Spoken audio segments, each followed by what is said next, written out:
You know what? A lot of people love to talk about professional wrestlers or about what they do, and they're not really tough guys. They're stunt men. They're fake. Let me tell you this. Run up on Ming or Haku back in the day and see where that gets you. One of the toughest, most scariest men to ever lace the square circle. And I'm going to read y'all some stories on why this is really true.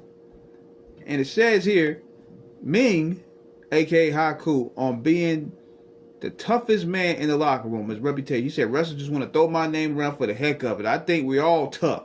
You had to make the people believe in wrestling for us to make some money. For those who have those angles on TV and to bring them back for the good stuff. Everybody was tough those days to make money and protect the business. So I'm going to give y'all some stories here. Rick Martel said this. Wrestling, you don't have to convince me that is real. Convince the people, you know. I mean, that's the art of wrestling. We know it's a work. So, man, look like you're taking my head off, but it really don't.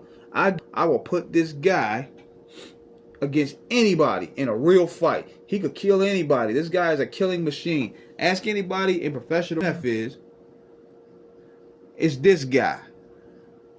But in the ring, he'll give you a side kick or whatever. You'll barely feel it. And he said, who else said this? Ric Flair, he said, don't ever think that anybody would mess with Haku. If he was a young guy he got in the MMA, my God, he have done everything. He was the toughest son of a bitch I ever met in my whole life. No lie. Take my word for it. Perry Satter. He said, Ming, nobody else will stand a chance, not even a question. He will kill everyone without blinking. And there is nothing anyone can do about it. Ted DiBiase, he said, one time we were at the rough part of St. Louis for a show. Everyone has been drinking and a large fight broke out. Showing up. Ming had a few drinks but saw the fight break out. So he started to try to break it up. In the process, police thought he was part of the fight and maced him with and handcuffed him. Ming was cuffed behind his back, looked at the police, and snapped the cuffs. With hundreds of amazing... Hold on, there's another one, y'all. Bobby Heenan said this. Ming is the toughest man, not just wrestler, I ever met in my life. A fight once broke out at a bar, and Ming just took his two fingers on his right hand, his index finger and trigger finger, and he reached into the guy's mouth and he broke off the guy's bottom teeth. As if it ain't never been there. I seen it myself. I wouldn't have believed it. The only two men in this world that Andre the Giant feared was Ming and Harley Race.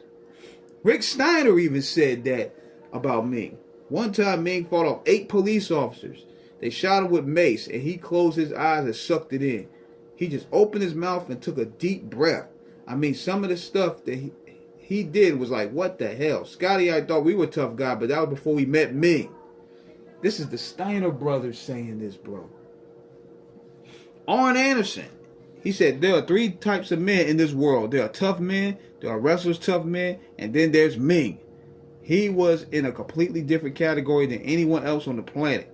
There was one instance where a large cowboy was arguing with Ming, 2 different sets of doors with only one hand. Brutus Beefcake, he said, one of the most famous stories happened during this time as Haku in the WWF. Brutus Beefcake has gone to management and complained that Haku slapped him too hard during a match. When Haku found out, he walked straight to Beefcake locker room and grabbed him out the shower. He started choking him and lifting him 2 feet in the air while everyone else looked on because they were too scared to stop and break it in. Eventually, Hulk Hogan came in and talked Ming down. He was like, put him down, brother. Put him down. Eric Bischoff are being afraid to fire Ming. Ming was never fired for WCW because no one was brave enough to do it. On one particular day, Greg Gagne and I walked into the locker room and interrupted the conversation between Ming and Chris Candido. Chris Jericho, and Tammy Satcher. Ming immediately looked at the pair of us and said, hey, apologize to my friends. I'm talking to them. The entire room went silent and everyone just froze. It was then that I realized the stories about Ming weren't just legends. Gagne and I apologized to them and waited for the conversation before speaking to Ming. On a trip to Puerto Rico in 1987, a fellow wrestler, Jesse Barr, decided to kick dirt onto a man that was digging ditches. Ming was upset about it and told Barr he shouldn't have done that. Barr decided to get in Ming's face and argue with him, which turned out to be a bad idea. Ming grabbed and popped his eye out the socket. Some wrestlers claim he completely tore it out, but Ming said it wasn't true. I didn't take his eyeballs off. I was ready to. I was ready to, though. My hands were in there, ready to take his eye out, but then I realized how stupid we were. Here we are, brothers on the road together. I told Jim after all these things that he got fired for it, and all these things here, and I feel bad for him. It was something that happened at the moment. Shit. Ming on taking particular offense with anyone called wrestling fake.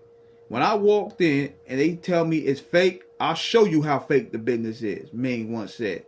Once I take your teeth out or your eyeballs off, or whatever it was in those days, maybe they're going to kick my butt around. But watch it. I'm coming back and finding you.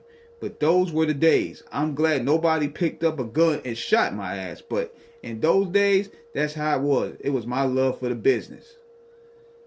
So Kevin Sullivan said this. He said, on one occasion when I was booker in WCW, I asked Ming to do something that wasn't major, but it wasn't completely the right thing to do. Ming got a little upset, and it was the most scared I ever been in my entire life, despite Ming not being angry. I also used Ming to my advantage, which I had to inform a few guys that they would be losing an up-and-coming match. When the wrestlers became upset and told me they refused the job, I told them that instead of arguing, I would just get Ming and have them take care of the situation. The guys immediately agreed to lose their matches if I promised not to get Ming. He said, next thing I know, Ming goes with this guy like Mr. Spock. Sullivan said, it was fast and furious. He then grabbed another guy who tried to get involved and knocked him unconscious. After that, things got crazier. Ming bit through the guy's shirt like a wolf bit a chunk out the guy's back and then spit it on the floor. I said, it's time to go. Man. And also said Jake Roberts. He said, if I had a gun and was sitting inside a tank with one shell and Ming is 300 yards away, he's mine, right? Well, the first thing I'm going to do is jump out the tank and shoot myself. But I don't want that wound that son of a bitch and have him pissed off. And another thing, too. Watch the matches that Ming had, I think, with The Undertaker. I think it was Ming and Rikishi. They had a tag match with Undertaker and Kane. Even The Undertaker was feeling that. He was like, damn. Because Ming is a stiff worker. And of course, I told y'all about the outsiders versus the faces of fear. Even with Goldberg and Ming, that was a hard-hitting match. I mean, this guy here was the truth, man. I would not want no smoke at all. That's how they should book Fire too. But that's another story. So let me know what you guys think in the comments. Subscribe, hit the like button. Peace.